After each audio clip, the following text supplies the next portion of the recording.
I think that the number one way that one can improve in jiu-jitsu is by coming to class and being very intentional and very deliberate on what they want to get out of that class. My number one thing that I always suggest to people is to always make sure you focus on your breathing. It may seem like something kind of minute, and it's like, oh, what does that have to do with anything about learning jiu-jitsu?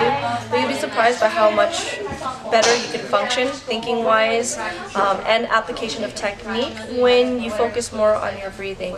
Especially in the beginning, this is really important because the tendency is to just kind of train and I'm just going to do whatever, and especially you see this a lot when like white belts and lower belts spar, they kind of like spaz out and are freaking out and don't really know what's going on, versus kind of coming to class and saying, look, you know, I've been training for a while, I want to work on this move today. I'm going to do whatever I can, put myself in a bad situation, whatever the deal is, this is what I'm going to work on, and this is what I'm going to stick to. I'm going to be very disciplined and stick to just this one goal that I want to get out of this class.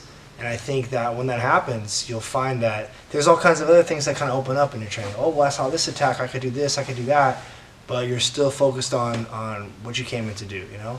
So anytime that you are sparring or you're rolling, or maybe sometimes you're going through a technique and you're having a hard time remembering what to do, sometimes all you need to do is just step back, take a breath, and then kind of remember where you are.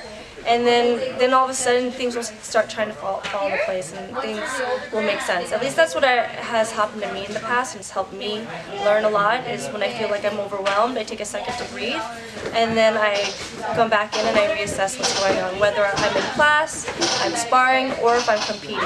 Well, some things that I do that helps me and could also help some of you guys is, first thing is drilling the techniques that I learned.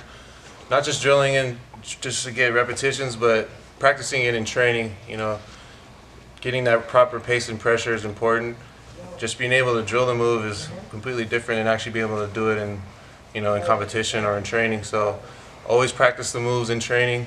Don't just get comfortable doing one thing. If you're a guard player, don't just play guard every time you train. You know, try to work on top, try different positions. The first thing I would tell someone if they want to get better at jiu-jitsu would be to just train more often.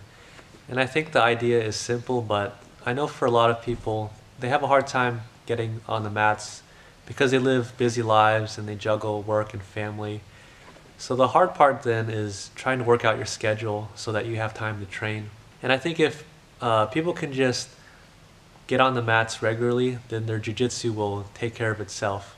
You don't really need any special gimmicks to get better at jiu-jitsu. I think another really good thing to do is, you know, come in there and be serious about it. You know, like, sure, you can talk with your friends and have fun and joke and things like that. And I guess it's you know, what your real goal is with jiu-jitsu. But save all that for after class, you know. Put yourself in a high level of focus when you're doing the drills. You know, see that each drill, each technique that you do is better than the last one you did before. You know, and do this in your training and do this in your practice. So when it comes time to competing or sparring and things like that, your practice is going to be a direct representation of your competitions and your trainings. The second thing is take notes. I would never remember any of the techniques that I've learned if I didn't write it down or take videos. I have a little planner and a notebook that I write down every day the techniques that I did, but not just techniques, little details that Coach Kyle or Yuri or whoever's yelling at me that told me something that I liked. I write that down, any little small details. And the third thing would be, that helps me, is working out and competing. You know, if you work out, you'll be able to, you know, have more stamina and strength in training, and competition, you'll be able to push yourself, see where you're at, know your limits. And just getting out of the comfort zone, I think, helps improve your jiu-jitsu the most. The next thing I would tell people after they're able to train regularly and consistently is to train very deliberately and to stay focused during class. Try to involve your mind and be an active learner as opposed to just going through the motions mindlessly. When I drill, I try to have a really high sense of awareness. I think about every inch of my body and where it is, where it should be, or where it could be. And I think that helps me to get a deeper understanding of the techniques. Ask as many questions as you possibly can. You know, like, there are no there are no bad questions. You know, sometimes it may seem like you're asking questions like, oh, maybe this might be silly to ask, or it might be a little embarrassing because you think that, well, maybe, what if I'm asking it and everyone's going to look at me like, oh, why are they asking that question? But the truth is, a lot of the times, whatever question's on your mind, there's probably 2 or 3 or maybe a whole bunch of other people in class who are also thinking about asking the same question. So whatever it is, ask the question. If it's going to help you understand the technique or help you understand what's going on in class, then do it. Because the more help you have and the more of a guidance you can give yourself, the better it's going to be. It's always really hard to accomplish something if you don't know where you're going and if you don't have any landmarks or any tips to help you along the way. So asking questions is always a really good thing to do. Be interactive and try to absorb as much as you can. And you don't have to just do everything by yourself and be quiet and just watch. Sometimes you have to really participate in order to get the most out of class.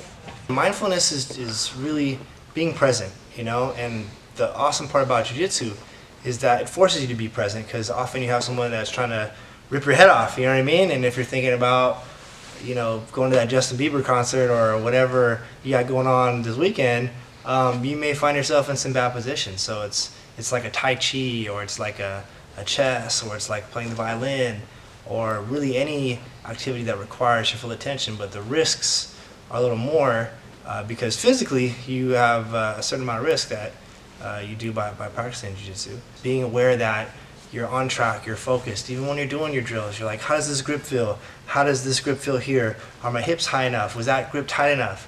You know, just being aware of the feedback that you receive when you're in training is a big part of, you know, mindfulness. And I think that if you can apply that to your training, you will have some pretty awesome results. All right, guys, thanks for watching. Okay. Just keep training. Drill. And very important to just always remember to breathe.